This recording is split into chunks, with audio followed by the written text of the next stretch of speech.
આજે આપણે ગુજરાતની એક એવી સફર પર નીકળીએ જ્યાં રણ, દરિયો અને પર્વતો એકબીજાને મળે છે. આપણે સમજીશું કે આ ધરતી આટલી બધી વિવિધતા કેવી રીતે ધરાવે છે. તો સવાલ એ છે કે આ બધું એક જ જગ્યાએ કેવી રીતે? એક તરફ સૂકું રણ, બીજી તરફ દેશનો સૌથી લાંબો દરિયા કિનારો અને સાથે સાથે ઊંચા પર્વતો પણ. આવું કઈ રીતે શક્ય છે? વેલ, આ જ તો ગુજરાતની અસલી ઓળખ છે, એની ખાસિયત છે. હવે આ ભૌગોલિક વિવિધતાના મૂળ સુધી પહોંચવા માટે આપણે થોડું પાછળ જવું પડશે.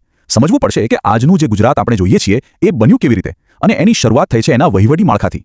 વાત છે 1 મે 1960ની. એ દિવસે બૃહદ મુંબઈ રાજ્યમાંથી ગુજરાત અલગ પડ્યું.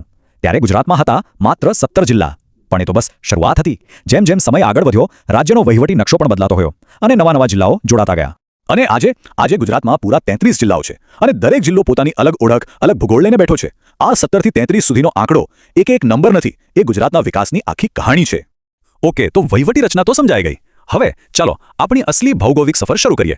અને શરૂઆત ક્યાંથી કરીશું? ગુજરાતના સૌથી મોટા અને કદાચ સૌથી અનોખા વિસ્તારથી, કચ્છ, રણ અને ડુંગરની ધરતી.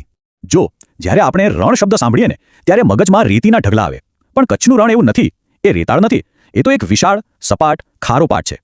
ચોમાસામાં અહીં પાણી ભરાય અને પછી જ્યારે પાણી સુકાય ત્યારે આખી જમીન દૂધ જેવી સફેદ ચાદર ઓઢી લે છે. ખરેખર આવું દ્રશ્ય બીજે ક્યાંય જોવા ન મળે. હવે આ સફેદ રણની વચ્ચે અમુક જગ્યાએ જમીન થોડી ઊંચી છે. આ ઊંચા ભાગને કહેવાય બેટ. અને મજાની વાત એ છે કે ચોમાસામાં જ્યારે આખા રણમાં પાણી ભરાઈ જાય ત્યારે આ બેટ નેચરલ ટાપુ બની જાય છે. વિચાર તો કરો, રણની વચ્ચે ટાપુ. ખદીર બેટ, પચ્છમ બેટ, આ બધાના ઉદાહરણો છે. કુદરતનો કેવો ગજબનો ખેલ છે. કચ્છમાં એક ડુંગર પણ છે, કાળો ડુંગર. એ કચ્છનો સૌથી ઊંચો પોઈન્ટ છે, લગભગ 437 મીટર. પણ એની અસલી ખાસિયત એની ઊંચાઈ નથી. ખાસિયત એ છે કે અહીં ઊભા રહીને તમે એક સાથે 3 વસ્તુઓ જોઈ શકો છો: સફેદ રણ, વિશાળ દરિયો અને દૂર પાડોશી દેશ પાકિસ્તાનની સરહદ. એક જ જગ્યાએથી આવો નજારો કમાલ છે ને. અહીંના લોકોના ઘર પણ ખાસ હોય છે. એમને ભૂંગા કહેવાય. ગોળ ગોળ ઝૂંપડા જેવા, જે ત્યાંના બન્ની ઘાસમાંથી બને છે. અને કહેવાય છે કે આ ભૂંગા ભૂકંપની સામે પણ ટકી રહે છે. આવા ઘણા બધા ભૂંગા જ્યારે ભેગા થાય ત્યારે એને વાંઢ કહેવાય. સમજો કે એક નાનકડું ગામ જ. ચાલો તો કચ્છના સફેદ રણને અલવિદા કહીએ અને આપણી સફરમાં થોડું દક્ષિણ તરફ આગળ વધીએ. હવે આપણે એન્ટર થઈ રહ્યા છે સૌરાષ્ટ્રમાં. આ એક એવો પ્રદેશ છે જેની ઓળખ જ એના ડુંગરોથી છે.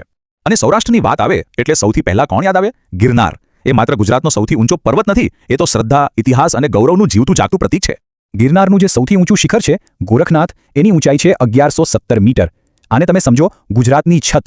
આખા રાજ્યમાં આનાથી ઊંચું કશું જ નથી. રાજ્યનો તાજ કહી શકાય.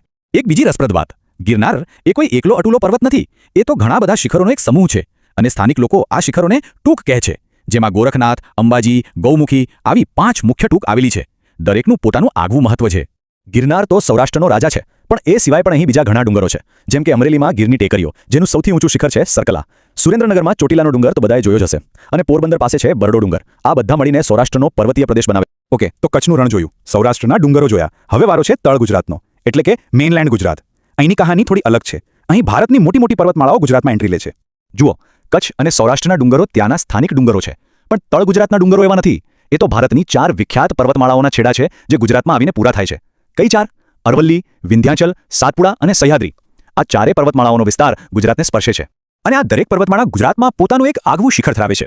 જેમ કે સહ્યાદ્રી શ્રેણીનું સાપુતારા, જે લગભગ 1100 મીટર ઊંચું છે અને ગુજરાતનું એકમાત્ર હિલ સ્ટેશન પણ છે. સાતપુડાનું માથાસર અને વિંધ્યાચલનું પાવાગઢ પણ એટલા જ મહત્વના શિખરો છે. તો આ હતી આપણી રણ, ડુંગર અને પર્વતમાળાઓની સફર.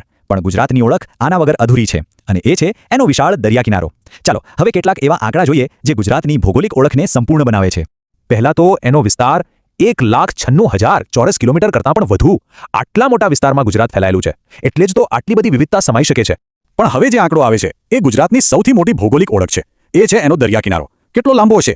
1600 કિલોમીટર. જી હા, 1600 કિલોમીટર લાંબો દરિયા કિનારો.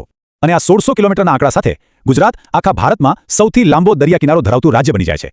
આ દરિયો માત્ર ભૂગોળ નથી, એ ગુજરાતની અર્થવ્યવસ્થા, એની સંસ્કૃતિ, એની રગોમાં વહે છે. અને એટલે જ તો કહેવાય છે કે કચ્છ નહીં દેખા તો કુછ નહીં દેખા. જો કે આ વાત ખાલી કચ્છ માટે જ નહીં, પણ આખા ગુજરાત માટે કહી શકાય. અહીંની કુદરતી વિવિધતા જ એવી અજોડ છે